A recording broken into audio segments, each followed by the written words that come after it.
আমাদের চিন্তাটা করতে হবে বিয়ের আগ থেকেই আর কি। প্রথম যে চিন্তাটা করতে হবে সেটা হলো যে আপনি যদি অবিবাহিত হয়ে থাকেন তাহলে আপনি কিছুটা লাভবান এই লেকচার শোনার পর। আর যদি আপনি বিবাহিত হয়ে থাকেন তাহলে আপনাকে আবার রিফর্ম করতে হবে চিন্তাটাকে। যদি এই লেকচারের কোনো একটা পার্টের সাথে আপনার কিছু গ্যাপ থেকে যায় তাহলে ওই জায়গাটা আপনাকে রিফর্ম করতে হবে, আবার আপনাকে একটু কাজ বেশি করতে হবে আপনাকে আর কি। আর যারা বিয়ে করেন নাই এখনও তারা বেশ লাভবান এখন আর কি, বোথ আমাদের সিস্টার্স এবং ব্রাদার্স। তো প্রথম জায়গাটা হচ্ছে যে আমাদের চিন্তাটা হবে এমন, যদি আমরা অবিবাহিত হয়ে থাকি, যে আমার লাইফের একটা এইম আছে, একটা অ্যাম্বিশন আছে। সেকুলার কনসেপ্টের অ্যাম্বিশন হচ্ছে দুনিয়া, আর আমার অ্যাম্বিশন হচ্ছে আমি দুনিয়ার কল্যাণ চাই কিন্তু পরকালীন মুক্তি চাই। এই হলো আমার ইসলামিক কনসেপ্ট, যে আমি দুনিয়ার কল্যাণ অবশ্যই চাও। দুনিয়াতে আমি একটা বাসস্থান আমার দরকার, একটা জব দরকার আছে, আমার ডিগ্রি সার্টিফিকেটসের দরকার আছে, আমার ব্যবসা বাণিজ্যের দরকার আছে, কেরিয়ারের দরকার আছে, কিন্তু আমার উদ্দেশ্যটা হবে পরকালীন স্বার্থ বজায় রেখে দুনিয়ার মুসাফিরের এই জীবনটা কাটিয়ে দেয়া। এখানে সব কিছু পূরণ হবে না, সব স্বপ্ন পূরণ হবে না, আর সব স্বপ্ন পূরণ হয়ে গেলে দুনিয়াটাই জান্নাত হতো আর কি। আর দুনিয়াতে সব কিছু পাওয়া যাবে না বলেই এটা দুনিয়ার কোনো কিছু স্থায়ী নয়। এখানকার সুখও স্থায়ী নয়, এখানকার কোনো কষ্টও কিন্তু স্থায়ী নয়। যে কোনো সিচুয়েশনই পড়ি না কেন চিন্তা করবো যে এটা স্থায়ী নয়, এটা চলে যাবে, হোক কষ্ট অথবা সুখ। আর এর এক্সাম্পল তো নবী সাল্লাল্লাহু আলাইহি ওয়াসাল্লাম দিয়েছেন ওই যে মৃত গাধার সাথে। তোমরা কি কেউ 1 দিরহামের বিনিময়ে এই গাধা ক্রয় করবে? সাহাবীরা বলেছেন যে 1 দিরহাম কেন, বিনামূল্যে দিলেও কেউ ক্রয় করবে না। তো আল্লাহ রাব্বুল আলামিনের কাছে দুনিয়ার মূল্য এতটুকুই। অন্য হাদিসে এসেছে যদি একটা মাছির দানার পরিমাণও মূল্য থাকতো দুনিয়ার আল্লাহর কাছে, আল্লাহ পাক কাফের মুশরিকদেরকে 1 ফোঁটা পানি পান করতে দিতেন না। আবার আরেকটা হাদিস এসেছে আঙ্গুল চুবিয়ে দেওয়ার কথা মহাসাগরের মধ্যে, সেখানে আঙ্গুল বের করলে যতটুকু লেগে থাকে হাতে সেটা হলো দুনিয়া, বাকিটা পরকাল। সো একজন স্মার্ট মানুষ, হিউম্যান বিং বা মুসলিম, সে কখনোই দুনিয়ার স্বার্থটাকে মুখ্য করে দেখবে না। তো আমরা যদি ইসলামিক আইডিওলজি নিয়ে চলাফেরা করি, আমরা দুনিয়ার কল্যাণটা চাবো কিন্তু পরকালীন মুক্তি নিশ্চিত করতে হবে। তো প্রথম কথা কি, concept of the ambition of লাইফটা ঠিক করতে হবে। সেটা সূরা আলে ইমরানের 185 নম্বর আয়াতে আছে। আল্লাহ রাব্বুল আলামিন বলেছেন, আউযু বিল্লাহি মিনাশ শাইতানির রাজিম, ফামান যুহযিহা আনিন নার ওয়া উদখিলাল জান্নাতা ফাকাদ ফাজ। কিয়ামতের দিন যাদেরকে পুলসিরাত পার করানো হবে, জান্নাতে প্রবেশ করানো হবে, জাহান্নাম থেকে নিষ্কৃতি দেওয়া হবে, ফাকাদ ফাজ, সে তখন সফল হলো। মানে সে তখন চূড়ান্ত সাফল্য অর্জন করবে, এর বাইরে কোনো সাফল্যের ডেফিনেশন নাই। তো বিয়ে করেন আর নাই করেন, আগে কনসেপ্টটা ঠিক করতে হবে যে আমি আমার সাফল্য বলতে কি বুঝাচ্ছি। এখন যদি দেখেন যে আপনার এই ফিলোসফির সাথে বর্তমান লাইফ লিডিংয়ের পার্থক্য দেখা যাচ্ছে, তাহলে প্রথমে তওবা করে ফিরে আসতে হবে। এবং তওবা করার জন্য শুধু মুখ থেকে আস্তাগফিরুল্লাহ ওয়া আতুবু ইলাইহি পড়া যথেষ্ট নয়। খালেসভাবে, একনিষ্ঠভাবে অজু করে, সালাত আদায় করে, চোখের পানি ঝেড়ে দিয়ে আল্লাহ রাব্বুল আলামিনের কাছে রাতের অন্ধকারে বলতে হবে, আস্তাগফিরুল্লাহাল্লাযী লা ইলাহা ইল্লা হুয়াল হাইয়ুল কাইয়্যুম ওয়া আতুবু ইলাইহি। অথবা আল্লাহুম্মা আনতা রাব্বী লা ইলাহা ইল্লা আনতা খালাকতানি আনা আবদুক ওয়া আনা আলা আহদিক ওয়া ওয়া'দিকা মাস্তাতা'ত আউযু বিকা মিন শাররি মা সানা'ত আবুউ লাক বিনি'মাতিকা আলাইয়া ওয়া আবুউ বিযানবি ফাগফিরলি ফাইন্নাহু লা ইয়াগফিরুয যুনুবা ইল্লা আনতা। এখন তো প্রোটেস্ট্যান্ট ভার্সনের যুগ, এই কারণে আধ্যাত্মিকত্ব, মাআরিফত এগুলো মানুষ খুব একটা বোঝে না। এই কারণেই আলী রাদিয়াল্লাহু আনহুর একটা কথা পড়ে আসলাম, সেটা হচ্ছে তিনি বলছেন, তাকে বলা হচ্ছে শেষ জীবনে গিয়ে যে আপনার কি কোনো কষ্ট আছে জীবনে? আপনার কি জীবনে কোনো কষ্ট আছে? কারণ তার জীবনটা কিন্তু ঈর্ষণীয় জীবন।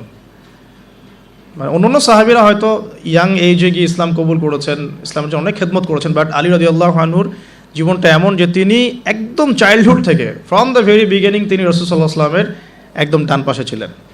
এমন কোনো ব্যাটল আপনি দেখবেন না, মানে আমি গাজওয়ার কথা বলছি, সারিয়া না, গাজওয়ার কথা বলছি, যে আলী রাদিয়াল্লাহু আনহুর পাশে নাই, এমন কোনো গাজওয়া আপনি পাচ্ছেন না। এমনকি তিনি জ্ঞানে, আমলে, আধ্যাত্মিকত্বে একজন সমৃদ্ধ মানুষ ছিলেন। তাকেও শেষ বয়সে খারেজিদের হাতে নিহত হতে হয়েছে। তো তাকে বলা হচ্ছে আপনার কি কোনো কষ্ট আছে জীবনে? আলী রাদিয়াল্লাহু আনহু বলছেন যে আমার কষ্ট একটাই, কি, যে আল্লাহ পাক আমাকে যে ইলম দিয়েছেন এবং রাসূল সাল্লাল্লাহু আলাইহি ওয়াসাল্লামের সোহবতে থেকে আমি যে মারেফত অর্জন করেছি, মানে আধ্যাত্মিকত্ব অর্জন করেছি, এটা বিতরণ করার মতো উপযুক্ত কোনো পাত্র পেলাম না। তার মানে প্রোটেস্ট্যান্ট ভার্সনে শরীয়ত আপনাকে শুধু হুকুম আহকাম দিচ্ছে না, এটা করতে হবে, এটা করতে হবে না। এর ভিতরে রিজনগুলো কি, এর ভিতরে মারফতগুলো কি, আধ্যাত্মিকত্বের বিষয়গুলো কি, সেগুলো কিন্তু সবাই বুঝবে না। এই কারণে আসলে মারফতের কথাগুলো সবার সামনে বলাও ঠিক না, হয়তো জাহেলরা সেগুলো বুঝতে পারবে না। তো আসুন যেখান থেকে আলোচনা শুরু করেছি ওখানে ফিরে যাই, যে আমরা আমাদের লাইফের এইমটাকে ঠিক করে তওবা করে ফিরে আসবো। তওবা করে ফিরে আসলে পরে শুধু প্রোটেস্ট্যান্ট ভার্সনে মুখে মুখে আস্তাগফিরুল্লাহ পড়াটা যথেষ্ট না, মন থেকে ফিল করতে হবে এবং জীবনের যে পাপগুলো আমি করে এসেছি এগুলোকে রিকভার করতে হবে। যদি আপনি জেনা করে থাকেন, ছেড়ে দিয়ে ফিরে আসতে হবে, সারা জীবন আমল করে প্রমাণ করতে হবে যে আপনি আল্লাহ পাকের অনুগত বান্দা, শুধু মুখে বলা যথেষ্ট নয়। আপনি মাদক সেবন করে থাকেন, তওবা করে ফিরে আসতে হবে, এসে আল্লাহর কাছে প্রমাণ করতে হবে যে হ্যাঁ আমি আল্লাহ, তুমি আমাকে চান্সটা দিয়েছো, আমি এটাকে হেলায় নষ্ট করব না, আমি নিজেকে তোমার কাছে প্রমাণ করে দেবো ইনশাল্লাহ যে আমি তোমার বান্দা। এভাবে প্রত্যেকটা পাপ, সুদ খেয়েছেন, অন্যের সম্পদ আত্মসাৎ করেছেন, হারাম টাকা থাকলে ফেরত দিতে হবে, আত্মসাৎ করে থাকলে ফেরত দিতে হবে, ঠিক আছে, অন্যের হক নষ্ট করলে সেটা ফেরত দিতে হবে। মুখলেসভাবে তাওবাতা নাসুহা মানে কি, একনিষ্ঠভাবে তওবা করা, ওই পাপ ছেড়ে দেয়া, ভবিষ্যতে সেই পাপে পুনরাবৃত্তি না করা। ইনকেস যদি হয়েও যায় তাহলে আবার 2 রাকাত নামাজ পড়ে আবার আল্লাহকে বলা, রব্বি ইন্নী আযনাবা যামবান আখরা ফাগফিরলি, হে আল্লাহ আমি আবার সেই গুনাহ করে ফেলেছি, আমাকে মাফ করে দাও। সো তওবাটা খুব ইম্পর্টেন্ট।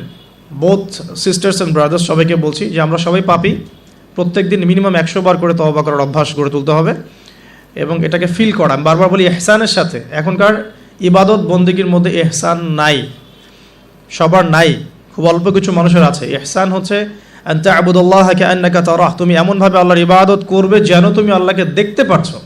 ওয়া ইল্লাম তাকুন তারাহু ফাইন্নাহু ইয়ারাক, তুমি যদি আল্লাহকে দেখতে না পাও বিশ্বাস রাখবে, জেনে রাখবে যে আল্লাহ পাক তোমাকে দেখছেন।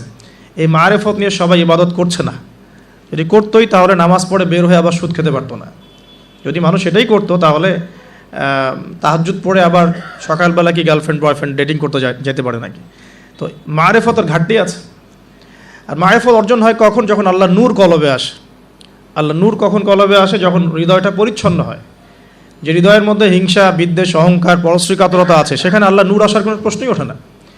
যেখানে আল্লাহ নূর নাই সে আলো দেখবে কিভাবে? সে অন্ধকারের পথ চলবে কিভাবে? সে কিভাবে ঘ্রাণ পাবে? ঘ্রাণ পাওয়ার তো প্রশ্নই ওঠে না, কারণ কলবে তো নূর নাই।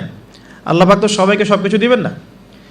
তো এখন আসুন যে আমরা যদি তওবা করে ফিরে আসতে পারি, এখন আমি আমার লাইফটাকে গুছিয়ে নিব। লাইফটা গুছাতে গেলে আমার লাগবে এডুকেশন।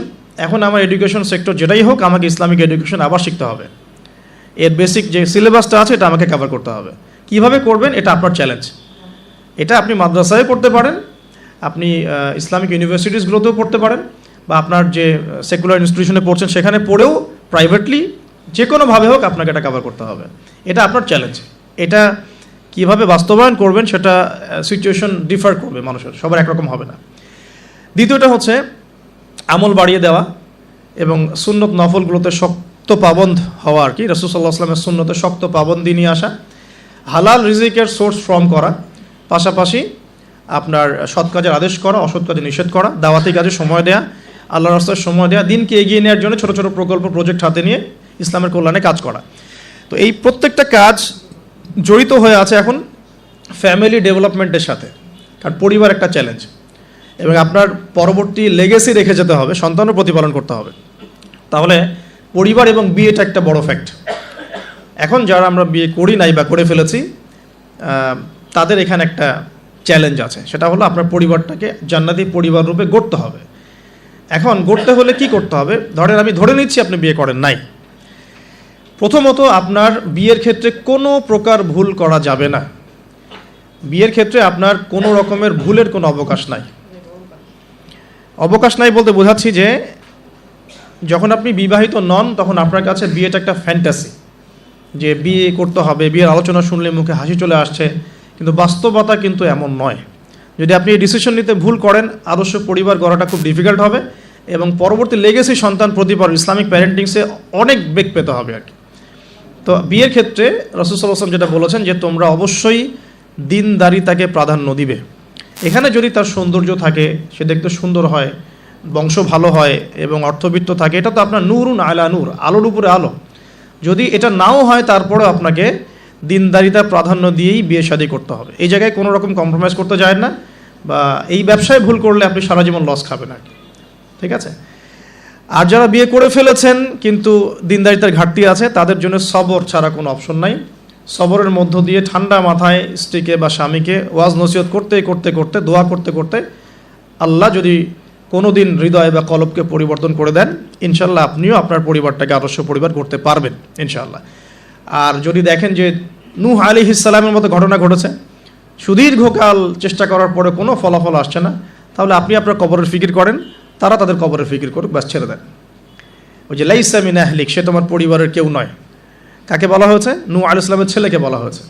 নূহ আলাইহিস সালাম বলছেন যে ছেলে, আমার ছেলে আল্লাহ, সে আমার পরিবারের, তাকে কি মাফ করা যায় কিনা? আল্লাহ পাক বলছেন লাইসা মিন আহলিক, সে তোমার পরিবারের কেউ না, তার নাম ছিল কেনান। এখন ধরে নিলাম যে আপনি বিয়ে করেন নাই, তাহলে আপনার সিদ্ধান্ত হবে এখান থেকে ইসলামিক প্যারেন্টিংস করার জন্য আপনাকে দিনদারিতাকে প্রাধান্য দিয়েই স্বামী বা স্ত্রী চুজ করতে হবে, এরপর বাকিগুলো দেখবেন ইনশাআল্লাহ। আমরা দোয়া করি আল্লাহ পাক সবাইকে দিনদার স্বামী এবং স্ত্রী নসিব করুন, আমিন। আর দিনদারিতা কখনোই বাহ্যিক লেবাস পোশাকে বোঝা যায় না। বাহ্যিক লেবাস পোশাকে একটা ধারণা পাওয়া যেতে পারে যে উনি দাড়ি রেখেছেন, হয়তো নামাজ পড়েন, নামাজ 5 ওয়াক্ত পড়েন, নামাজি ব্যক্তি, আশা করা যায় ভালো হবেন। তিনি হালাল খাচ্ছেন না হারাম খাচ্ছেন খোঁজ নিতে হবে, তার পরিবারের ব্যাকগ্রাউন্ডটা খোঁজ নিতে হবে, তার বাবা কেমন, তার মা কেমন, তার আপনার শাশুড়ি কেমন, আপনার শ্বশুর কেমন, খোঁজ নিতে হবে। কারণ দেখা যায় যে যে পরিবেশে বড় হয়েছে তার মধ্যে সেই প্রভাবটা থেকে যায়। এ কারণে এর ব্যতিক্রমও হতে পারে যে একটা নোংরা পরিবেশে থেকেও তো ইব্রাহিম আলাইহিস সালামের জন্ম হতে পারে, জাহেলি মক্কার মধ্যে থেকেও তো মুহাম্মদ সাল্লাল্লাহু আলাইহি সাল্লামের জন্ম হতে পারে। কিন্তু অ্যাজ ইউজুয়াল একটা কনসেপ্ট হচ্ছে যে যে পরিবেশে বড় হয় ওই বিষয়গুলো তার মধ্যে কিন্তু থেকে যায়। এটাকে কুফু বলা হয়। বিয়ের ক্ষেত্রে কুফুটা ইম্পর্টেন্ট, আপনারা খেয়াল রাখবেন যাতে করে বিয়ের ক্ষেত্রে এই ভুলগুলো না হয়, তাহলে সারা জীবন একটা বড় হ্যাসেল পোহাতে হতে পারে। আর বিয়ের পরে ঠিক করে নিব এই কনসেপ্টটাও ঠিক না। বিয়ের পরে ঠিক করে নিব এই কনসেপ্টটাতে গিয়ে অনেকে ভুল করেছে, উল্টা সে নিজেই বিভ্রান্ত হয়ে গেছে বা দাড়ি ছেটে ফেলেছে। স্ত্রীকে তো পর্দা করাতে পারেই নাই, উল্টো দাড়ি ছেটে ফেলেছে। এরপর আপনার লাইফটা শুরু হবে। বিয়ের সময় অবশ্যই মোহরটা কম করার চেষ্টা করেন, সামর্থ্য অনুযায়ী কম করার চেষ্টা করেন বলছি। যদি আপনার সামর্থ্য থাকে 1 কোটি টাকা মোহর দেওয়ার, অবশ্যই দিবেন, কিন্তু সবার তো এই সামর্থ্য থাকবে না। তাই মোহরের যে বিজনেসটা সমাজ আমরা দেখি, অহেতুক প্রতারণা করা, 20 লাখ 30 লাখ মোহর লিখে ফেলে পরবর্তীতে না দেয়া, মাফ নিয়ে নেওয়া, এটা চিটিংস, প্রতারণা মেয়েদের সাথে। আর একই সাথে আমরা যে যৌতুকে অভ্যস্ত হয়েছি, এটা একটা গায়রতহীনতার পরিচয়, ব্যক্তিত্বহীনতার পরিচয়। বিয়ের টোটাল কস্ট বিয়ের করবে ছেলের পরিবার। মেয়ের পরিবার যদি খুশি হয়ে কিছু দেয় সেটা নিতে কোনো আপত্তি নেই, খুশি হয়ে উইলিংলি কিছু দিলে নিতে আপত্তি নেই, চাপ প্রয়োগ করা যাবে না, যৌতুক তো বলাই যাবে না, টোটালি নিষিদ্ধ, হারামে, ইসলামে টোটালি হারাম। এরপরে লাইফ শুরু হবে। ধরে নিলাম যে আলহামদুলিল্লাহ ক্যাপলের মধ্যে ইসলামিক আন্ডারস্ট্যান্ডিং আছে, এখন তারা পরিবার শুরু করবেন আলহামদুলিল্লাহ। বিয়েটা খুব সহজ করবেন। যে বিয়ে যত বেশি সহজ সেই বিয়েতে তত বেশি বরকত, যে বিয়েতে যত কঠিন, লৌকিকতা বেশি, এটার বরকত তত কম হবে। বিয়ের অনুষ্ঠানগুলোর ক্ষেত্রে কোনো রকম বেপরদামির সুযোগ দিবেন না, যত সহজে ইসলামিকভাবে করে ফেলা যায় করে ফেলবেন। অনেকে দেখা যায় প্রেম করে নিজেরাই কাজী অফিসে গিয়ে বিয়ে করে ফেলছেন, এটার সাথে আমি একমত না। কারণ এখানে সাক্ষীর প্রয়োজন আছে, অভিভাবকের প্রয়োজন আছে, মোহরের প্রয়োজন আছে, কালিমা লা ইলাহা ইল্লাল্লাহর উপস্থিতিতে খুতবার বিয়ের প্রয়োজন আছে। তো এভাবে ম্যারেজগুলো যেগুলো হচ্ছে বেশিরভাগই আমাদেরকে জেনার দিকে নিয়ে যাচ্ছে, এবং দীর্ঘস্থায়ী জেনা, 1 দিন 2 দিন না, বছরের পর বছর থাকছেন, জেনা করতেই আছে। তো একটা পয়েন্টস মিস করেছি, একটু টাচ করে দিই, যে বিয়ের আগে নিজেদেরকে পবিত্র করে নিয়েন আর কি। যদি অপবিত্র জীবনেও থাকেন, বিয়ের আগেই নিজেকে পবিত্র করে নিয়েন। কারণ এটাই স্বাভাবিক যে একজন পবিত্র সত্তা আরেকজন পবিত্র সত্তাকে পাবে, এটাই স্বাভাবিক। অপবিত্রতা পবিত্রতা কখনো একসাথে হয় না, যদি একসাথে হয়ে যায় তখন বিশ্বযুদ্ধ লেগে যাবে আর কি। কথা বুঝতে পারছেন? নিজেকে আগে পবিত্র করে নিয়েন। আর পবিত্র করার জন্য আল্লাহর কাছে প্রমাণ করতে হবে যে আল্লাহ, আমি তোমার বান্দা বা বান্দি। যখন আল্লাহ পাক দেখবেন হ্যাঁ আপনি সত্যি অনেস্টলি মন থেকে তওবা করছেন এবং পবিত্র হওয়ার চেষ্টা করছেন, আল্লাহ পাক সুযোগ করে দেবেন ইনশাআল্লাহ তাআলা। এরপর একটা কথা, যে বিয়ের আগেই পড়াশোনার যে সিলেবাসগুলো যেগুলো বললাম এটা কভার করে নিয়েন। কারণ বিয়ের পরে এটা বলা সহজ যে বিয়ের পরে করে নিব, কিন্তু বিয়ের পর রেসপন্সিবিলিটি বাড়বে, এটা করার জন্য খুব একটা বেশি সময় পাবেন না। তো বিয়ের আগেই পড়াশোনাগুলো করে ফেলার চেষ্টা করলে ভালো হয়। আর বিয়ের পর গবেষণা করবেন, বিয়ের পরে হবে গবেষণা, আর বেসিক পড়াশোনার লেভেলগুলো বিয়ের আগে শেষ করে ফেলাটা খুব ভালো। এই জন্য গভর্নমেন্টের যে বয়সগুলো দেওয়া হয়েছে ফিক্স করে, এই বয়সগুলো প্রয়োজন আছে। যদিও ইসলামে এরকম ম্যান্ডেটরি কিছু নাই, কিন্তু এই লেভেলটার প্রয়োজন আছে। বিকজ 18-21 আগে আমাদের পড়াশোনা সবার খুব একটা শেষ হয় না, আর ম্যাচুরিটি খুব একটা আসে না, ইকোনমিক সোর্সও তৈরি হয় না। বিয়ের আগে কমপক্ষে একটা হালাল ইকোনমিক সোর্স তৈরি করেন, নাহলে আপনার গায়রত ব্যক্তিত্ব কমে যাবে। যখন পুরুষদেরকে কারো কাছে হাত পাততে হয় তখন তাদের ব্যক্তিত্ব কমে যায়। আর পুরুষরা যখন স্বাবলম্বী থাকে, হোক সেটা মাসিক 10,000 বা 20,000ই হোক না কেন, স্বাবলম্বী থাকলে তারা গায়রতের পরিচয় দিতে পারবে ইনশাআল্লাহ। কারণ একটা কথা আছে যে ডলার টক্স, মানে ডলার বা টাকা, মানি টক্স, মানে কথা বলে আর কি। যখন আপনি সবার মানে ডিমান্ডগুলো ফুলফিল করতে পারছেন, আপনার বোন, আপনার স্ত্রী, সন্তান, শ্বশুর শাশুড়ি, আত্মীয় স্বজন, আপনি তখন সুপার হিরো। যখন আপনি পারছেন না, আপনার মুত্তাকি, আপনার তাকওয়া, আপনার ইমান, আপনার অন্যান্য বিষয়গুলো খুব একটা মানুষের কাছে হাইলাইটেড হয় না। কারণ মানি টক্স, মানি কথা বলে আর কি। আপনার স্ট্যাটাস ইট টক্স, এটা কথা বলে। তো এই জন্যে গায়রত বজায় রাখতে হলে আপনাকে একটা উপার্জনের সোর্স তৈরি করতে হবে। এর জন্যে আমি বলি যে সূরা ওয়াকিয়া পড়েন, চারটার নামাজে অভ্যস্ত হন, সেজদায় গিয়ে আল্লাহকে বলেন আল্লাহুম্মা কফিনি বিহালালিকা আন হারামিক ওয়া আগনিনি বিফাদলিকা আম্মান সিওয়াক। ইনশাআল্লাহ হালাল রিজিকের পথ প্রশস্ত হবে ইনশাআল্লাহ। আর হারামে যায় না, কারণ পরবর্তী প্রজন্ম তখন হারামখোর হয়ে বড় হবে আর কি। আসুন সামনে যাই। এবার বিয়েটা সহজ করে ফেলেন।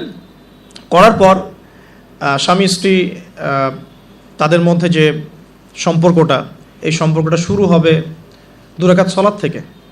প্রথম রাতে 2 রাকাত সলাত পড়ে নেবেন, ওযু অবস্থায় সলাত পড়ে ডিসকাস করবেন জীবনের উদ্দেশ্যগুলো সম্পর্কে। ফ্যান্টাসির কারণে এমন কিছু করে যায় না প্রথমে, যাতে করে সে আবার আতঙ্কিত হয়ে পড়ে। সময় দেন, তাকে টাইম দেন, তার সাথে নরম হন, কোমল হন। বিকজ একটা মেয়ে, যারা সতীসাধী মেয়ে, তারা পুরুষকে গ্রহণ করার আগে খুব ভালো করে তাদের মনের মতো একজন মানুষ তারা মানে কল্পনা করে, প্রত্যাশা করে, এবং আতর্কিত বিষয়গুলো তারা খুব একটা পছন্দ করে না, ঠিক আছে? আর পুরুষের সাইকোলজি কিন্তু ডিফারেন্ট, পুরুষ কিন্তু ওভার অ্যাগ্রেসিভ হয়ে যায় অনেক সময়। সো তাকে টাইম দেন, তাকে সময় দেন, আপনাকে বোঝার সময় দেন, কথাবার্তা বলেন, কন্টিনিউ করেন। দেন আপনি অবশ্যই 2 রাকাত সলাত পড়বেন। সলাত পড়ে আল্লাহর কাছে দোয়া করবেন দুজনে। দোয়া করার পর আল্লাহুম্মা ইন্না জান্নিবনা শাইতান ওয়া জান্নিবাশ শাইতান মা রাযাকতানা, এই দোয়াটা পড়তে ভুলবেন না। এই দোয়া পড়ার পরে আপনি আপনার ভালোবাসার ইজহার করেন ইনশাআল্লাহ তাআলা। আল্লাহ পাক যদি আপনাদেরকে সেই মিলনের ফলে সন্তান দেন, ওই সন্তানকে শয়তান কোনো ক্ষতি করতে পারবেন ইনশাআল্লাহ। আমি বোঝাতে চাচ্ছি প্যারেন্টিংসের সাথে প্রত্যেকটা বিষয় লিঙ্কড আপ আছে আর কি। বিয়ে একটা মেজর টপিক প্যারেন্টিংসের ক্ষেত্রে। আপনার এনভায়রনমেন্ট, আপনার স্বামী স্ত্রী আন্ডারস্ট্যান্ডিং, এই যে মিলনের সময় দোয়া পড়া, এবং এরপর দেখা গেল যে একসময় আপনার স্ত্রী কনসিভ করলো বা সে গর্ভবতী হয়েছে। এখন আপনার উপর রেসপন্সিবিলিটি বেড়েছে। যতদিন সে সন্তানটাকে ধারণ করে রাখবে, এই সময়টুকুর মধ্যে তাকে কোনো প্রকার হারাম কাজে লিপ্ত করতে দেয়া যাবে না। আমাদের সমাজে দেখা যায় সন্তান যারা জন্ম দিচ্ছেন মায়েরা, এই 9 মাস তারা হিন্দি মুভিজ দেখেন, সিরিয়ালস দেখেন, তারপরে অহেতুক গীবত করেন, গল্পগুজব করেন, অহেতুক সময় নষ্ট করেন। এখন তো স্মার্টফোনের যুগ, সারাদিন ফেসবুকিং, ইউটিউবিং, টিকটক, ইনস্টাগ্রাম নিয়ে পড়ে থাকেন। এই প্রতিটা কাজ গর্ভের সন্তানের উপর প্রভাব ফেলে, প্রত্যেকটা কাজ গর্ভের সন্তানের উপর প্রভাব ফেলে। ইভেন মায়ের যদি মন খারাপ থাকে, বাচ্চা ভিতরে কষ্ট পায়। মা যদি প্রফুল্ল থাকে, হাসি খুশি থাকে, বাচ্চা কিন্তু ভিতরে ভালো থাকে। মেডিকেল সায়েন্স পড়েন, আমরা প্যারেন্টিংস নামে একটা বই সাজেস্ট করছি, ওই বইটা পড়ে দেখেন, ডিটেলস সব লেখা আছে। তো মায়ের এখানে সময় কাটানোটা খুব ইম্পর্টেন্ট। কীভাবে আমরা সময় কাটাচ্ছি? গর্ভবতী অবস্থায় এই 9 মাস মায়েদের উচিত বেশি বেশি কোরআন তেলাওয়াত করা, আল্লাহর জিকির আজগার করা, নামাজ না ছাড়া, হ্যাঁ, ভালো কিছু দেখা, ভালো কিছু শোনা, যত রকম হারাম এবং কবিরা গুনাহ আছে এগুলো থেকে দূরে থাকার চেষ্টা করা। এরপর ইনশাআল্লাহ সন্তান ভালো হবে। আল্লাহ পাক দোয়া করি সন্তান যেন সুস্থ স্বাবলম্বী হয়। পাশাপাশি মেডিকেল চেকআপসগুলো নিয়মিত করাবেন, কারণ এটা খুব ইম্পর্টেন্ট ফ্যাক্ট। অনেক সময় দেখা যায় যে আমরা মানে পর্দার যেহেতু একটা বিধান আছে, তো পর্দার বিধান পালন করতে গিয়ে আমরা দেখা যায় আলট্রা করাবো না, আমরা এই ডাক্তারের কাছে নিব না, হ্যাঁ, আমরা নর্মাল করাবো, বাসায় করাবো, হসপিটালে নিব না, কিছু ওভার এগ্রেসিভ থিঙ্কিংস চলে আসে আর কি।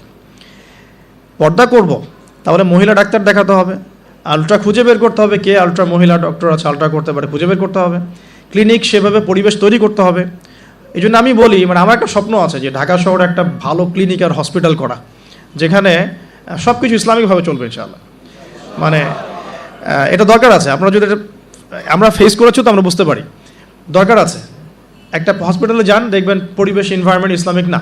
আপনার স্ত্রীর অ্যানাস্থেশিয়া করছে একজন পুরুষ ডক্টর, সিজার করবে, অ্যানাস্থেশিয়ার প্রয়োজন আছে, একটা পুরুষ ডক্টর এসে অ্যানাস্থেশিয়া পুশ করছে, তখন তো পর্দা যাচ্ছে গা, পর্দা চলে গেল।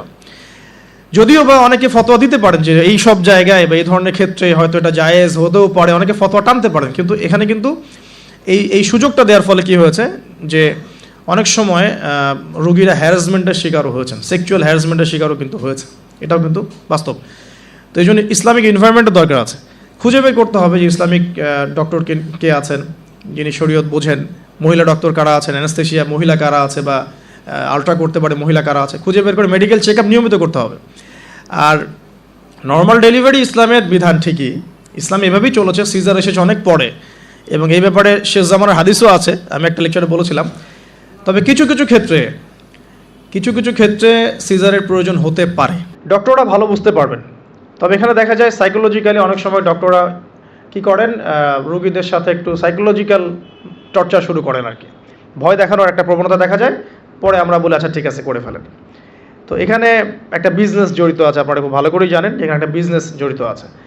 আর যখন একটা মায়ের একটা সিজার হয়ে যায়, পরবর্তী বাচ্চাগুলো কিন্তু নর্মাল হওয়া খুব ডিফিকাল্ট, এবং তার সারা জীবন একটা হ্যাসেল তাকে পোহাতে হয়। যাদের হয়েছে তারা জানে।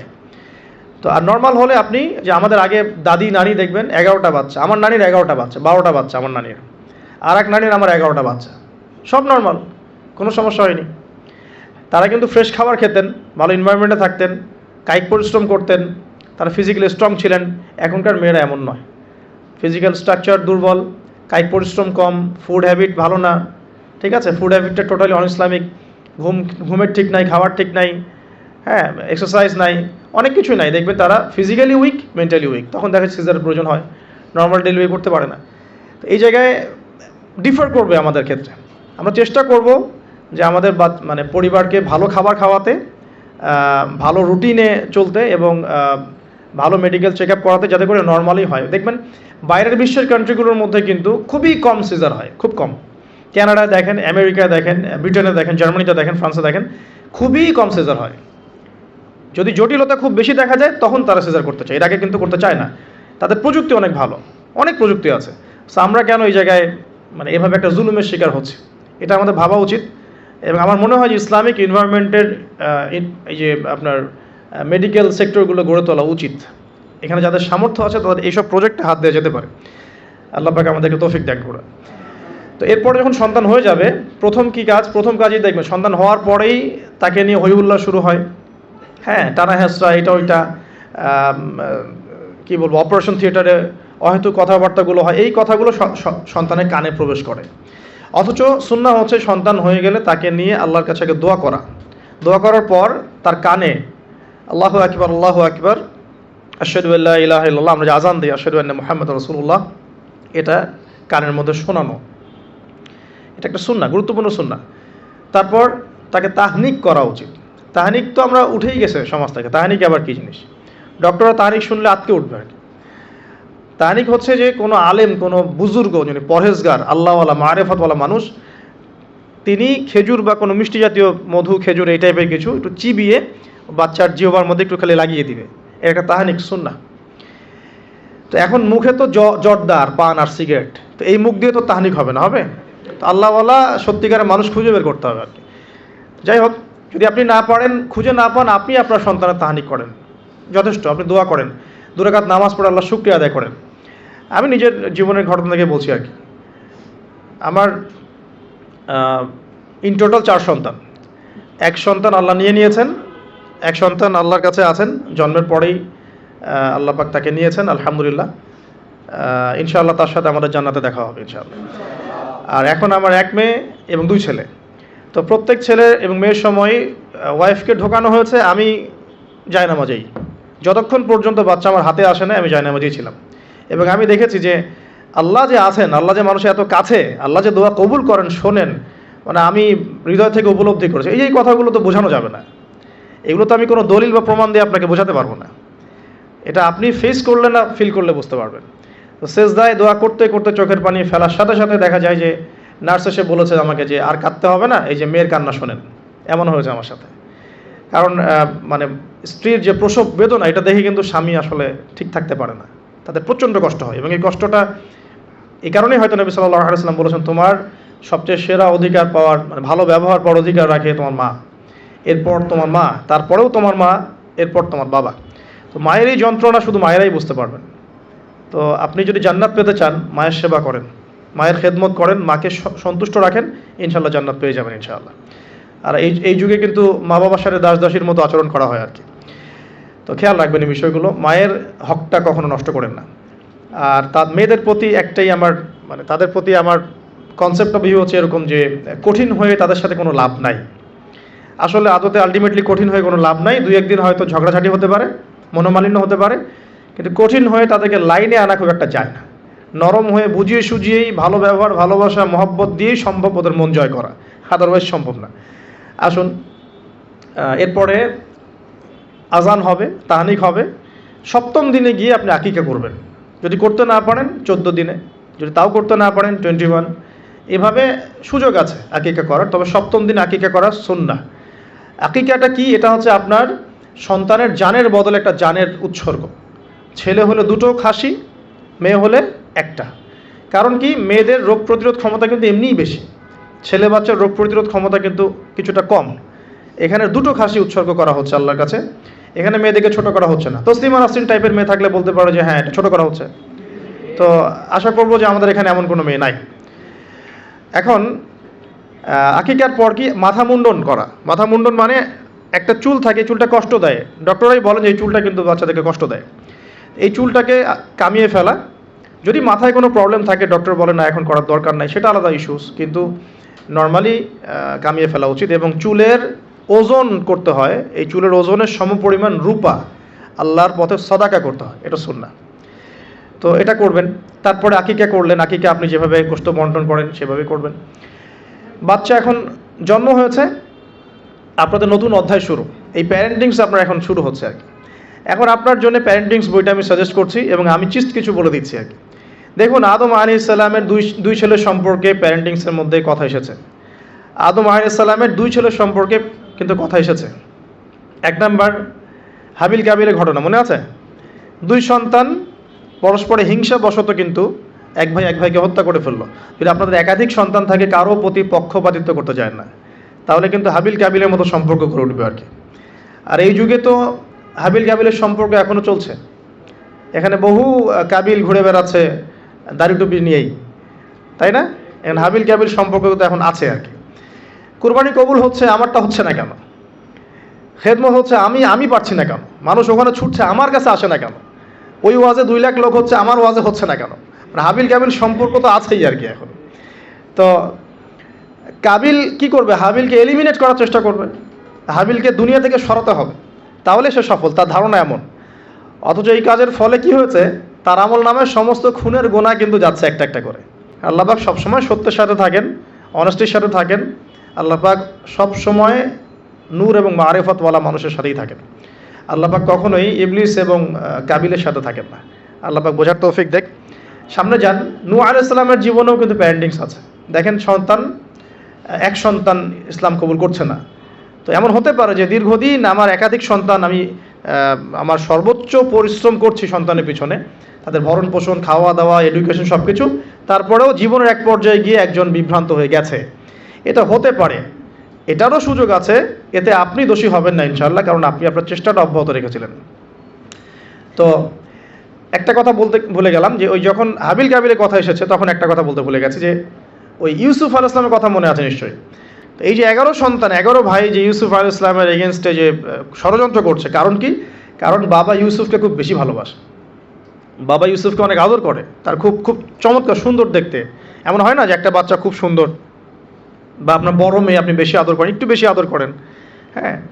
তো এই জায়গাটা কিন্তু সতর্ক থাকতে হবে, যে সন্তান একাধিক হয়ে গেলে আবার হিংসাত্মক মনোভাব গড়ে না ওঠে। এই জন্যে ছোটোবেলা থেকে শিক্ষা দিতে হবে যে সে তোমার বড় আপু, সে তোমার ভাই, হ্যাঁ। সবাইকে আপনার একটা ইনসাফ প্রতিষ্ঠা করতে হবে। কোরআনে অনেক দলিল আছে। আপনি ইব্রাহিম আলাইহিস সালামের ঘটনা দেখেন, যে তার সন্তানকে মানুষ করেছে তার মা হাজরা আলাইহিস সালাম। ইব্রাহিম আলাইহিস সালাম কিন্তু সেখানে রেখে চলে আসছেন, মানুষ করেছে কিন্তু তার মা। তো যেই হাজরা আলাইহিস সালাম বলছেন যে ইয়া ইব্রাহিম, হে ইব্রাহিম, আপনি আমাদেরকে কেন এখানে রেখে যাচ্ছেন? তখন ইব্রাহিম আলাইহিস সালাম বলছেন যে আল্লাহর আদেশে। তখন হাজরা আলাইহিস সালাম বলছেন যে যদি আল্লাহর আদেশে আপনি আমাদেরকে এখানে রেখে যান জনমানব শূন্য বিরান একটা জায়গায়, তাহলে ইনশাআল্লাহ আল্লাহ আমাদেরকে ধ্বংস করবেন না। এই যে তাওয়াক্কুল আল্লাহর প্রতি, একজন তাওয়াক্কুল কারিনী মায়ের গর্ভ থেকে জন্ম নিয়েছে ইসমাইল আলাইহিস সালাম। ওই সন্তানকে যখন ইব্রাহিম আলাইহিস সালাম আরও কয়েক বছর পরে এসে বলছেন ইন্নী আরা ফিল মানামি আন্নী আযবাহুকা, আমি স্বপ্নে দেখেছি তোমাকে জবাই করছি, ফানজুর মাযা তারা, তোমার রায় কি আমাকে বলো। ওই সবরকারিনী মায়ের গর্ভ থেকে জন্ম নেয়া, তাওয়াক্কুলকারিনী মায়ের গর্ভ থেকে জন্ম নেওয়া সন্তান এবার বলছে ইয়া আবাতি, হে আমার বাবা, ইফআল মা তুমার, আপনি তাই করুন যা আপনাকে আদেশ করা হয়েছে। সাতাজিদুনি ইনশাআল্লাহু মিনাস সাবিরিন, আমাকে ইনশাআল্লাহ আপনি সবরকারী পাবেন। তো এখানে মায়ের রোলটা দেখেন, মা যেমন হবে সন্তান তেমন হতেই পারে, মা যেমন হয় সন্তান কিন্তু তেমনই হয়, স্বাভাবিক এটা। মা যদি সন্তানকে হৃদ্যতা ভালোবাসা দিয়ে বড় করে, সন্তান দেখবেন বড় হয়ে সবাইকে ভালোবাসে। মা যদি সন্তানকে কনফিডেন্স দেয় যে বাবা তুমি পারবে, জীবনে অনেক কিছু করতে পারবে, তোমার মধ্যে এই প্রতিভা আছে, ইনশাল্লাহ তুমি পারবে, সন্তান বুস্ট আপ পিছন থেকে পারবে ইনশাআল্লাহ। মা যদি সন্তানকে ত্যাগ করে, দুধ পান না করায়, ফ্যামিলিস্টদের মতো দুধ পান না করিয়ে যে আপনার বেবি সিটারদের কাছে মানুষ করায় আর কি, হ্যাঁ, ডে কেয়ার সেন্টারে মানুষ করায়, দেখবেন সন্তান ছোটোবেলা থেকে একটা হতাশা, হীনমন্যতা, নিঃসঙ্গতায় ভোগে আর কি। এখন এলিট সোসাইটির মধ্যে এই সমস্যাটা আছে না, নিঃসঙ্গতায় ভোগে তারা। কিন্তু মা যদি সন্তানকে দেখা যায় খুব শাসন করে, বেশি প্রহার করে, সন্তান কঠোর হয়ে যাবে আর কি, মনটা করে শক্ত হয়ে যাবে। তো পিতামাতার সন্তানের প্রতি অ্যাটিটিউডটা একটা বড় ফ্যাক্ট, যে সন্তান বড় হয়ে কী হবে। হিটলারের জীবনী পড়ে দেখেন, সে বলছে আমার পিতা আমাকে খুবই মাইর মারতো আর কি, খুবই পিটান পিটাইতো। তো বড় হয়েও শিখছে আর কি যে পিটাইলেই কাজ হয়, যদি কিছু করতে হবে তো পিটাইলেই কাজ করতে হবে। এরপরে সে যে পিটানো শুরু করছে সবাইকে গণহারে, কিছু কিছু ক্ষেত্রে অবশ্য কাজ হয়েছেও, হ্যাঁ, আমরা মনে করি কিছু ক্ষেত্রে কাজ অবশ্য হয়েছে। তো আসলে সবসময় ওয়াজ নসিহত করে কাজ হয় না, মাঝে মাঝে মায়ের দরকার আছে। এবার আসেন সামনে, এই যে সন্তান জন্ম নিল ইসমাইল আলাইহিস সালাম হাজরা আলাইহিস সালামের গর্ভ থেকে, মা যেমন হলো সন্তান তেমন হলো কিন্তু। আর এই যে মায়ের আত্মত্যাগ দেখেন, সাফা মারওয়া সাই করা যে ঘটনা, জামজাম কূপের যে ঘটনা, এই ছেলে কুরবানির যে ঘটনা, এই ঘটনাগুলো আল্লাহর কাছে এত বেশি পছন্দ হয়েছে, দেখেন কিয়ামত পর্যন্ত হজ ওমরায় আপনি এগুলো কিন্তু করছেন, হজে করছেন। অথচ এটা কিন্তু ইব্রাহিম আলাইহিস সালামের যুগের ঘটনা, আমরা কিয়ামত পর্যন্ত এই ঘটনাগুলো ফলো করছি আর কি। আর এমন কোনো ধর্ম নাই যে ধর্মে ইব্রাহিম আলাইহিস সালামকে গালি দেওয়া হচ্ছে। জিউসরা ইব্রাহিম আলাইহিস সালামকে সম্মান করে, জানেন, খ্রিস্টান যারা তারা ইব্রাহিম আলাইহিস সালামকে সম্মান করে, তারা কিন্তু এই পরিবারটাকে সবাই সম্মান করছে আর কি। তো এখানে একটা প্যারেন্টিংসের আপনার নসিহত আছে। পাশাপাশি আপনি সামনে যাবেন, লোকমান আলাইহিস সালামের ঘটনা পাবেন, এটা সূরা লোকমানের এখানে দেয়া আছে, ওয়ালাকাদ আতাইনা লোকমানের হিকমা আন ইশকুর লিল্লাহ, এখান থেকে নিয়ে শুরু করে একদম আমি আয়াত নাম্বারটা বলে দিই, আয়াত নাম্বার 12 থেকে নিয়ে আপনার এই যে 19-20 পর্যন্ত এই পুরো আয়াতগুলোর মধ্যে লোকমান আলাইহিস সালামের অনেকগুলো নসিহত আছে। সন্তানকে কাছে বসিয়ে তিনি বলছেন, হে আমার সন্তান, আল্লাহর সাথে কাউকে শরিক করো না, লা তুশরিক বিল্লাহ ইন্নাশ শিরকা লাযুলমুন আযীম, মানুষের সাথে ভালো আচরণ করো, তোমার পিতামাতার সাথে ভালো আচরণ করো। তোমার পিতামাতা যদি তোমাকে শিরক করতে বলে তখন তাদের ফালা তুতিউহুমা, তাদের আনুগত্য করো না। আল্লাহ তিনি আরও শেখাচ্ছেন যে ছোট্ট কোনো বিষয় তুমি আল্লাহ থেকে লুকাতে পারবে না, আল্লাহ সব সামনে নিয়ে আসবেন। ইয়া বুনাইয়া আকিমিস সালাহ, সালাত কায়েম করো, ওয়া'মুর বিল মা'রুফ, সৎ কাজে আদেশ করো, ওয়ানহা আনিল মুনকার, অসৎ কাজে নিষেধ করো, ওয়াসবির আলা মা আসাবাক, তোমার উপরে যে বাধা বিপত্তিগুলো আসবে সেগুলোতে সবর করো। উচ্চ স্বরে চিৎকার চেঁচামেচি করো না, কারণ গাধার স্বর উচ্চ স্বর হয়, চেঁচামেচি করে। এরকম প্রায় এখানে 10টা থেকে 15টা নসিহত আপনি পাবেন। চিস্ট করে বলে দিলাম যে লুকমান আলাইহিস সালাম তার সন্তানকে যা শিক্ষা দিয়েছেন এটা প্যারেন্টিংসের জন্য যথেষ্ট আর কি। আপনি সন্তানকে শিক্ষা দিবেন শিরকের শিক্ষা, আপনি আল্লাহকে চিনতে শেখাবেন, রাসূলকে চিনতে শেখাবেন, কোরআনের সাথে সম্পর্ক করে দিবেন, হ্যাঁ, 5 ওয়াক্ত নামাজে অভ্যস্ত করবেন, পাবন্দি করবেন, ইসলামিক পরিবেশ বাসায় বজায় রাখবেন, তালিম হবে, ইসলামিক কালচার রাখবেন। যদি বাচ্চা বিনোদন পছন্দ করে ইসলামিক বিনোদন দিবেন, তাকে সময় দিবেন, তার সাথে কথা বলবেন, তার সাথে গল্প করবেন। তো এখন দেখেন কোরআনে এমন অনেক কিছুই আছে, লোকমান আলাইহিস সালামের কথাই বলেন, আপনি ইব্রাহিম আলাইহিস সালামের কথাই বলেন, আদম আলাইহিস সালাম, নূহ আলাইহিস সালাম থেকে শুরু করে প্রত্যেক নবী রসুলের জীবনেই দেখবেন আপনি প্যারেন্টিংসের একটা খোরাক পাবেন। ইভেন আমাদের নবী মুহাম্মদ সাল্লাল্লাহু আলাইহি ওয়াসাল্লামের ক্ষেত্রে দেখেন। আচ্ছা, এখানে যাওয়ার আগে এখানে আসি যে এই যে ঈসা আলাইহিস সালামের মা মারিয়াম আলাইহিস সালাম, তিনি কি পবিত্র ছিলেন না? দেখেন আল্লাহ পাক এমন সন্তান দিয়েছেন, সন্তানও পবিত্র। ঈসা আলাইহিস সালাম কি আল্লাহর হুকুমে মৃতকে জীবিত করে ফেলছেন না? আল্লাহর হুকুমে মানুষের সেবা করছেন, চিকিৎসা করছেন, তাকে রূহুল কুদুস সহযোগিতা করছে না? এবং তিনি এমন একজন সত্তা যিনি আবার মসিহুদ দাজ্জালকেও হত্যা করবেন। তাকে আল্লাহ পাক কত বড় একটা মাকাম দিয়েছেন। তার মা পবিত্র ছিলেন, পবিত্র মায়ের সন্তান। দেখেন নবী সাল্লাল্লাহু আলাইহি সাল্লামের ক্ষেত্রে কি হয়েছে, তিনি মা এবং বাবার সঙ্গ খুব বেশি পাননি, কিন্তু তার আশপাশের মানুষ যারা ছিল আর কি, তার চাচা, তার দাদা, তারা সব সময় নবী সাল্লাল্লাহু আলাইহি সাল্লামকে প্রচণ্ড ভালোবাসতেন, প্রশংসা করতেন। কাবা ঘরে নিয়ে কোলে নিয়ে বসে বলতেন, আমার ছেলে একদিন, আমার এই নাতি, আমার এই ঔরস থেকে, আমার এই বংশধর ইনশাআল্লাহ একদিন নেতা হবে, তার দাদা বলতেন বারবার। দেখেন নবী সাল্লাল্লাহু আলাইহি সাল্লাম ছোটোবেলা থেকে এই শিক্ষাগুলো, এই ভালোবাসাগুলো পেয়েছেন। ছোটোবেলায় তাকে বেদুইনদের কাছে রাখা হয়েছে, মরুতে দৌড়িয়েছেন, খেলেছেন, হাড়হাড্ডি শক্ত হওয়ার জন্য, ফিজিক্যালি স্ট্রং হওয়ার জন্য।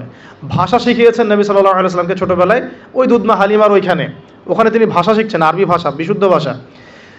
তো ছোটোবেলা থেকে নবী সাল্লাল্লাহু আলাইহি সাল্লামকে যারা ভালোবাসতেন, খেয়াল করে দেখেন নবী সাল্লাল্লাহু আলাইহি সাল্লামও বড় হয়ে সবাইকে ভালোবাসেন। এতিমের পাশে দাঁড়ান, বিধবার পাশে দাঁড়ান, মিসকিনের খোঁজ নেন। আমি বোঝাতে চাচ্ছি যে সন্তান সেটাই শিখবে যেটা পিতামাতা তাকে ছোটোবেলা শিখাবে। আপনি যে এনভায়রনমেন্টটা দিবেন, সেই এনভায়রনমেন্টেই তার কৈশোর যৌবন করে উঠবে। সাহাবীদের জীবনী দেখেন, তাবিঈন জীবনী দেখেন, সলফে সালেহিনের জীবনী দেখেন, ইমাম বুখারী, ইমাম আবু হানিফা, শাফিঈ, আহমেদ বিন হাম্বল, ইমাম মালিক, তাদের জীবনীগুলো দেখেন। তাদের পিতামাতার বিশাল সাপোর্ট ছিল তাদের এই জায়গায় আসার পিছনে। ঠিক আছে, তাদেরকে কখনো চিন্তা করতে হয় না এই দুনিয়া নিয়ে। দুনিয়ার পুরো বিষয়গুলো পিতামাতাই সেট করে দিয়েছেন।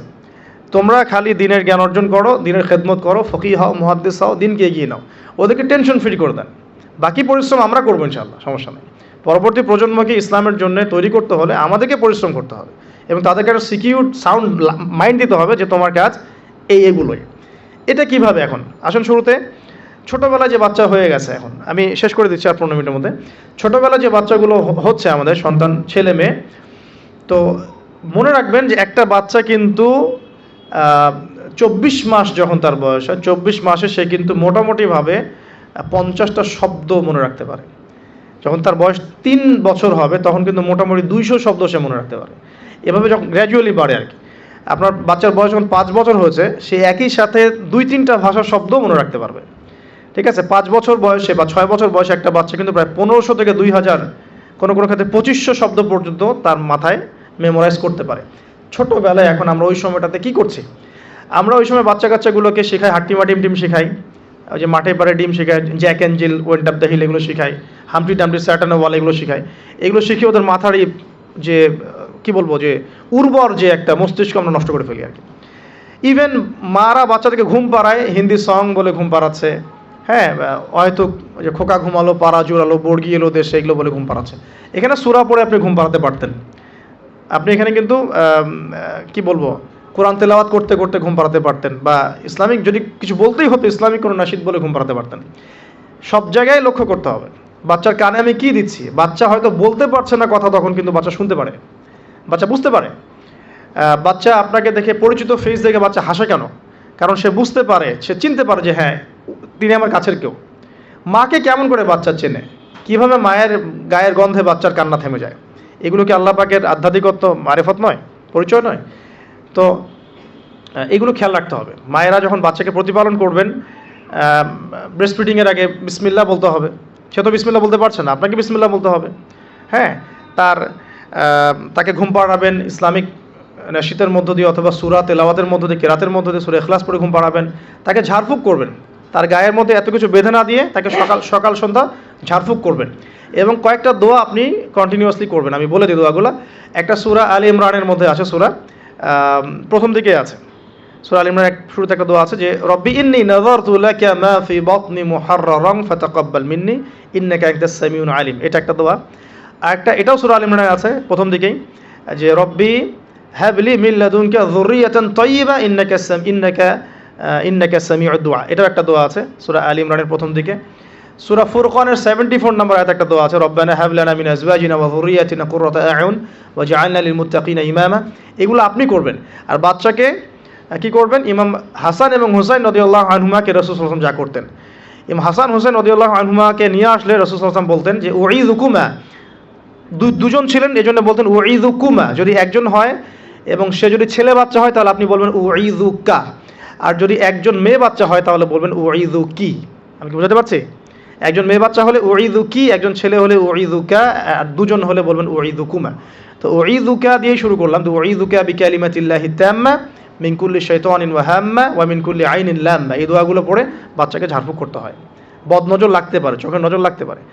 তো এই দোয়াগুলো করা, পাশাপাশি সূরা ফালাক, নাস, ইখলাস এগুলো পড়ে ঝাড়ফুঁক করা, সূরা ফাতিহা পড়ে ঝাড়ফুঁক করা, বাচ্চা ভালো থাকবে ইনশাআল্লাহ।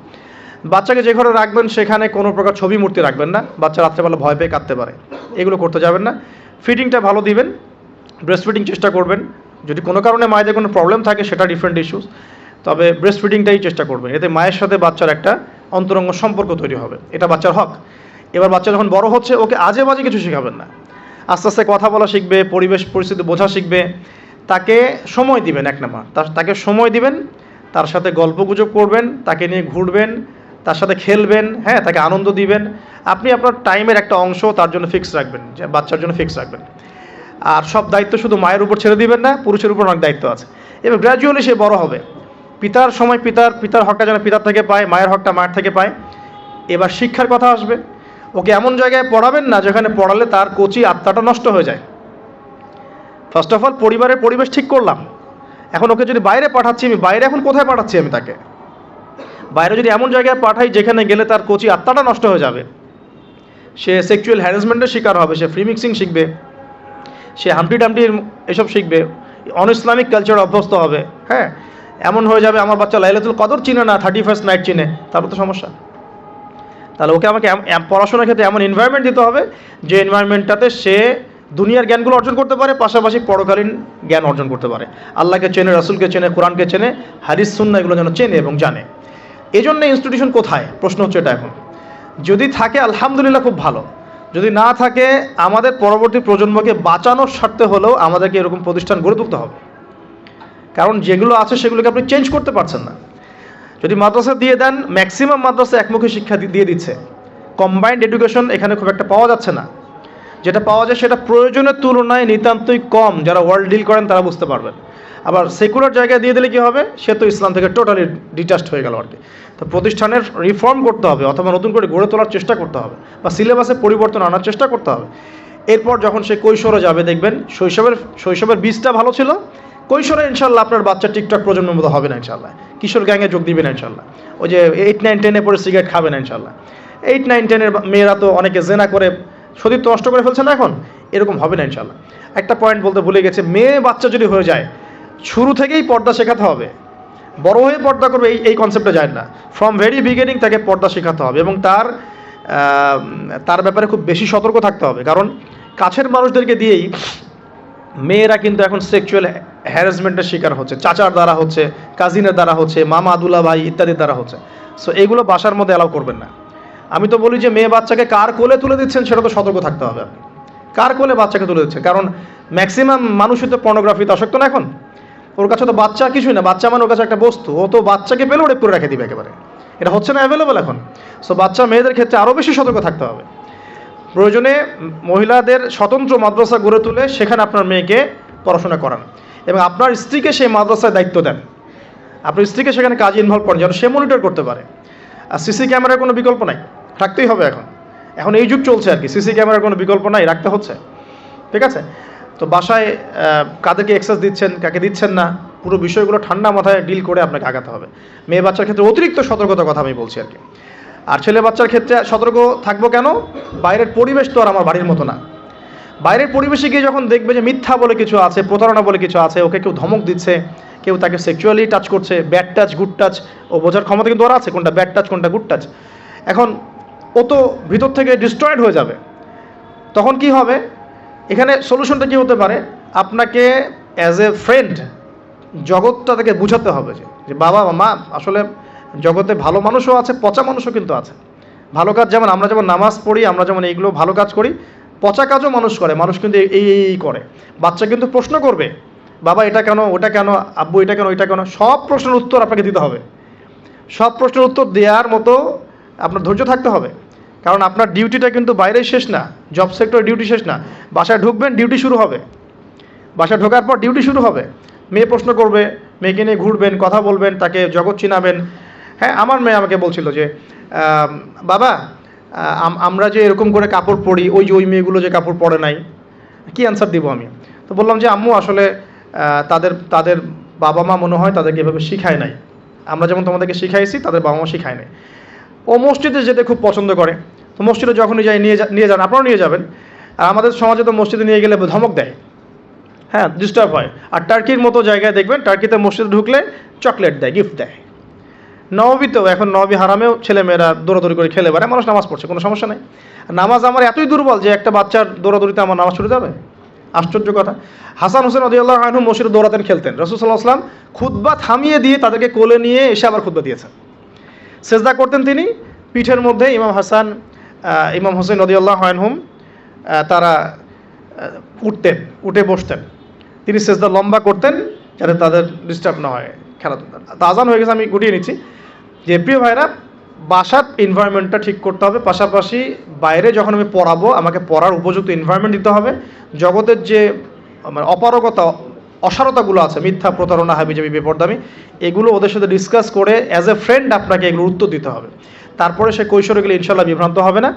তাকে ফিজিক্যালি শেষ করে দিয়ে আর 2 মিনিট তাকে ফিজিক্যালি স্ট্রং করার চেষ্টা করবেন। তার খাবার যেন মানে নিউট্রিয়াস খাবার সে পায় সেটা ইনশিওর করবেন। তার বাসায় যেন এডিকশনে না পড়ে, স্মার্টফোন, ল্যাপটপস, এই যে এইগুলো কার্টুনস, এগুলো এডিকশনে না পড়ে খেয়াল রাখবেন। ইসলামিক এনভায়রনমেন্ট তৈরি করেন, প্রয়োজনে ইসলামিক কার্টুনস দেখান, হ্যাঁ, ইসলামিক কালচারে বড় করেন। পিতামাতার মধ্যে সম্পর্কটা যেন বৃদ্ধতার ভালোবাসার থাকে, এটা খেয়াল রাখেন, কারণ এগুলো বাচ্চা ফলো করবে যে আপনি কীভাবে আপনি ওয়াইফের সাথে কথা বলেন, কীভাবে আপনি ডিল করেন। নামাজে গেলে বাচ্চাকে নিয়ে যান, ইসলামিক কনফারেন্সগুলোতে বাচ্চাকে নিয়ে আসবেন, মানে প্রতিটা ক্ষেত্রে ওকে ইনভলভ করতে হবে আর কি। এভাবে আস্তে আস্তে যখন সে দেখবেন টিনেজে চলে গেছে, তখন সে ভালো মন্দ নিজেই বোঝা শিখবে। এরপর ইনশাআল্লাহ তাআলা দেখবেন ওই বাচ্চা ছোটোবেলায় দেখবেন তার হিপস কমপ্লিট হয়ে গেছে, মাশাআল্লাহ, ভালো ইনস্টিটিউশনে পড়েছে, সে হাদিসের ইবারত পড়তে পারে, হাদিস বোঝে, বাংলা, ইংরেজি, অঙ্ক, সায়েন্স সবই বোঝে, সে কিন্তু ডিনামাইট হবে ইনশাআল্লাহ। তারপর তাকে লাইফের অ্যাম্বিশন শেখাতে হবে। তোমার লাইফের রিজিকের টেনশন তোমাকে করতে হবে না। তোমাকে আল্লাহ সৃষ্টি করেছেন আল্লাহর দাসত্ব করার জন্য, আল্লাহর জমিনে তার দিন প্রতিষ্ঠার জন্য। তোমার কাজ এখন আল্লাহর জমিনে আল্লাহর দিনকে প্রচার প্রতিষ্ঠা করা। বাকি বিষয় আমরা দেখবো ইনশাআল্লাহ।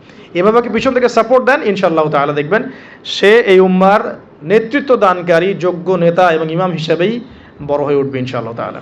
আমরা দোয়া করি, রব্বানা হাব লানা মিন আজওয়াজিনা ওয়া যুররিয়াতিনা কুররাতা আ'ইউন ওয়াজআলনা লিল মুত্তাকিনা ইমামা। আমরা সলাতের জন্য দাঁড়িয়ে যাই, আর সলাতের পরে যদি সময় পাওয়া যায় কিছু প্রশ্ন উত্তর দেওয়া যাবে ইনশাআল্লাহ তাআলা। আকুলু কওলি হাযা আস্তাগফিরুল্লাহ ওয়া লাকুম ওয়া লিসাইরিল মুসলিমিন।